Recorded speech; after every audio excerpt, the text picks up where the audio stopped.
tanpa orang Melayu, orang Cina tidak akan belajar, tak tahu cara untuk membina kapal. You Ya.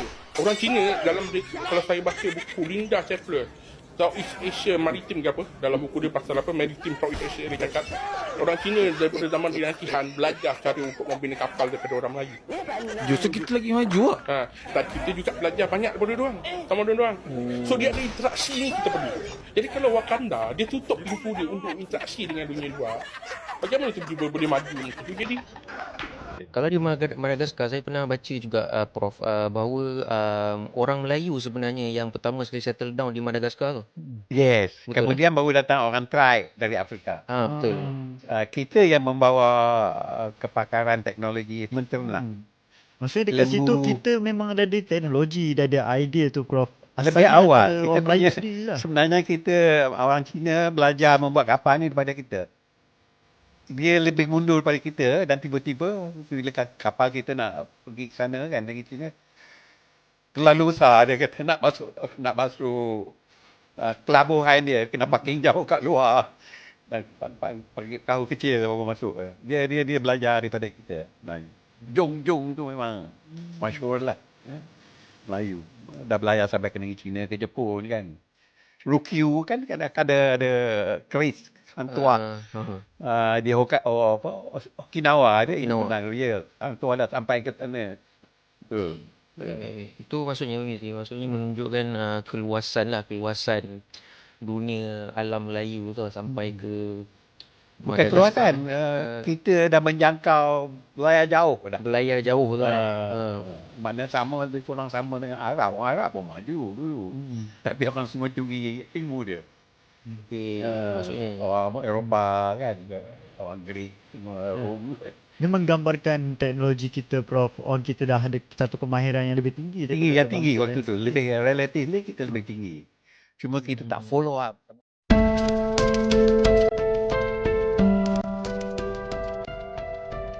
Profesor ini mengklaim bahwa tanpa orang Melayu, Tiongkok tidak akan bisa membuat kapal. Bahkan disebutkan sejak dinasti Han, bangsa Tiongkok belajar teknologi kapal dari orang Melayu. Kedengarannya meyakinkan, tetapi di mana bukti sumber primer yang secara tegas menyatakan hal itu? Sejarah justru menunjukkan bahwa jauh sebelum hubungan dagang yang intens dengan Asia Tenggara, Tiongkok telah memiliki tradisi membangun kapal sungai dan kapal laut untuk perdagangan serta operasi militer. Mengatakan seluruh teknologi kapal Tiongkok berasal dari Melayu adalah klaim yang jauh melampaui bukti yang tersedia. Ini jong Melayu. Banding dengan kapal orang putih, Vasco da Gama punya kapal, banding dengan ini dia kata Ming, tapi sebenarnya jong tu jong Melayu sebelum Cina boleh buat. Ada kapal Melayu. Yang tepi itu ini adalah sumbangan orang Melayu kepada perkapalan. Dia bagi kapal itu balance. Ini hebat tak hebat?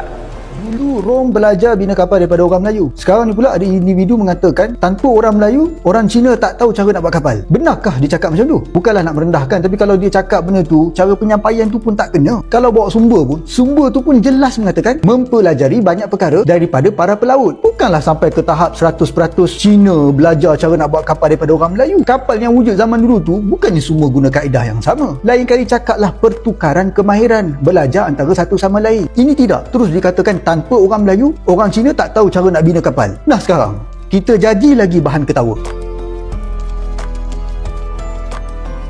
Yang lebih menarik lagi, narasi tersebut justru memunculkan kontradiksi.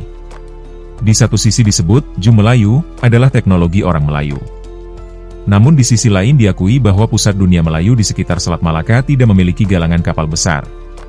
Justru lokasi pembuatan kapal besar yang dicatat sumber Tiongkok berada di Pegu, Kalimantan bagian timur, dan Jawa Timur. Kalau pusat produksinya berada di luar kawasan inti Melayu, mengapa langsung disimpulkan bahwa semuanya adalah teknologi Melayu? Dalam sejarah, lokasi produksi dan bukti arkeologi jauh lebih kuat daripada sekadar klaim identitas.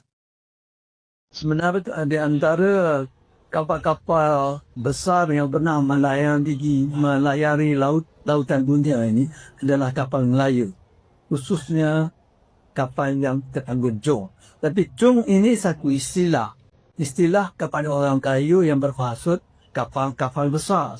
Sebab itu dalam undang-undang laut Melayu dia akan ada dua saja disebut nama perahu. Walaupun nama perahu ni macam-macam. Dalam alam Melayu ni kita peroleh banyak nama perahu. Kita ada lancang, pencara, pencalang, mayang, kakap, kelulup dan sebagainya. Tapi kita dapati dalam undang-undang laut Melayu hanya dua je disebut. Iaitu juk dan balut.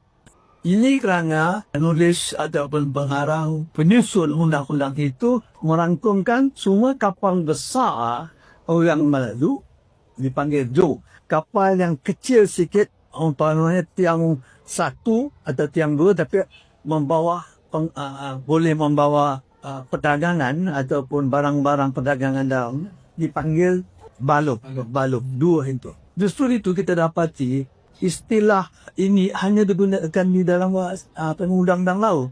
Walaupun dalam sejarah Melayu ataupun Sulalatin banyak nama-nama lain.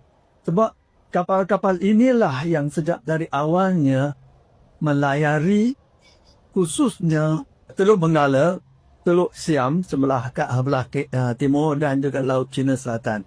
Kapal-kapal ini dapat melayari laut luas ini kerana teknologi orang Melayu pada masa itu, maaf di sini saya katakan teknologi orang Melayu, walaupun sebenarnya yang membuat kapal-kapal itu sendiri tidak ada pelabuhan ataupun docks ataupun limbungan kapal yang wujud di sekitar pusat alam Melayu ini sekitar Selat Melaka dan juga Laut Riau dan sebagainya itu yang boleh membina kapal besar. Kapal-kapal kecil, sampan, mungkin lancang, kakap dan sebagainya itu ada. Tapi kapal-kapal besar seperti yang dicatatkan oleh China dalam catatan mereka itu, iaitu Kuala Lumpur itu tidak ada. Kapal-kapal besar ini dibuat di tempat-tempat yang agak jauh sedikit daripada pusat dunia Melayu itu semua. Umpamanya di Teguh. Teguh ini di selatan Myanmar. Satu lagi di Kalimantan Timur. Dekat Panjang Masjid. Satu lagi di Jawa Timur. Klaim berikutnya menyatakan bahwa istilah Kunlun dalam catatan Tiongkok berarti orang Melayu. Padahal banyak sejarawan menjelaskan bahwa Kunlun adalah istilah umum yang dipakai penulis Tiongkok kuno untuk menyebut berbagai kelompok masyarakat maritim di Asia Tenggara. Istilah itu tidak secara otomatis merujuk pada etnis Melayu modern.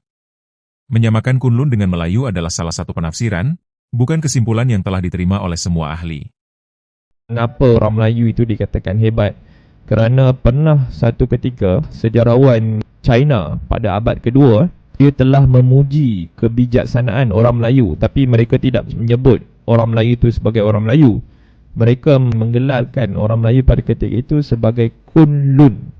Ini adalah term yang digunakan oleh sejarawan China. Menurut beliau, orang Melayu adalah pembuat jong. Untuk maklumat tuan-tuan dan puan-puan, jong ni adalah sebuah kapal. Kapal yang besar, yang mempunyai kapasiti saiz yang besar. Yang disebut sebagai Kunlun Po. Itu dalam bahasa Cina. Bahasa China. Dia dalam maksud Kunlun Po ni apa? Dia adalah kapal Melayu. Nak kata besar tak besar kapal Melayu pada ketika itu, gambaran yang diberikan oleh sejarawan daripada China ni, dia dikatakan bahawa Kunlun ni berjaya mencipta Kunlun Po ni berukuran 200 kaki panjang, 20 kaki tinggi di atas air, dengan 4 layar, 900 ton dan 600 hingga 700 orang muatan. Ini merujuk kepada catatan daripada sejarawan China pada abad kedua. Itu gambaran yang diberikan. Orang Melayu dikatakan mereka ni adalah salah satu bangsa yang hebat dalam mengemudi sebuah kapal yang besar di lautan yang sangat luas. Begitu pula dengan istilah Kunlun Po. Memang banyak peneliti sepakat bahwa istilah ini merujuk pada kapal besar dari Asia Tenggara. Namun apakah itu otomatis berarti kapal Melayu? Belum tentu. Bukti sejarah menunjukkan bahwa teknologi kapal besar berkembang di berbagai wilayah Nusantara. Relief kapal di Candi Borobudur dari abad ke-8 memperlihatkan kapal samudera berukuran besar, sementara catatan tentang armada Jong Jawa pada masa Majapahit juga sangat dikenal oleh pedagang asing. Bukti-bukti tersebut menunjukkan tradisi maritim yang luas, bukan monopoli satu etnis. Lalu belakangan ini ada heboh Jung Jawa yang kemudian diaku sebagai Jung Melayu gitu. Sebenarnya penggambaran itu tidak mengacu pada reliefnya. Kalau kita mau menggambarkan kapal Jung Jawa atau kapal Jung Mataram, acu saja penggambaran reliefnya. Jangan meleset begitu. Dan itulah kita punya datanya. Tidak ada kita merekayasa data gitu. Mungkin ada di bagian lain Indonesia, seperti di Indonesia Barat, pasti dikenal kan kapal-kapal layar Sriwijaya, atau di Indonesia Timur juga dikenal perahu-perahu layar dari Indonesia Timur. Tapi kalau bicara data arkeologi sampai sekarang yang kita miliki adalah relief-relief di Candi Borobudur. Jadi bagaimana kapal itu? Kapal layar besar dengan bercadik itu sudah dikenal sejak abad 8, sejak masa pemerintahan Mataram kuno. Jadi, ketika ada yang berkata, tanpa orang Melayu, Tiongkok tidak bisa membuat kapal. Pertanyaan sederhananya adalah, sumber primer mana yang menyatakan demikian? Sejarah bukan dibangun dari kebanggaan nasional, tetapi dari naskah kuno, temuan arkeologi, dan perbandingan berbagai sumber. Sampai hari ini, tidak ada konsensus ilmiah yang menyimpulkan bahwa teknologi kapal Tiongkok berasal sepenuhnya dari orang Melayu atau bahwa semua Kunlun pasti berarti Melayu. Sejarah maritim Asia adalah kisah pertukaran ilmu, perdagangan, dan inovasi banyak bangsa. Mengubahnya menjadi klaim tunggal bahwa semua berasal dari satu kelompok justru menyederhanakan sejarah yang sebenarnya jauh lebih kaya dan lebih menarik. Bagaimana menurut Anda? Apakah bukti-bukti sejarah lebih mendukung klaim tersebut? Atau justru menunjukkan bahwa teknologi kapal berkembang dari banyak peradaban di Asia? Tulis pendapat Anda di kolom komentar dengan menyertakan sumber jika ada. Jangan lupa like, subscribe, dan bagikan video ini agar semakin banyak yang berdiskusi berdasarkan fakta sejarah.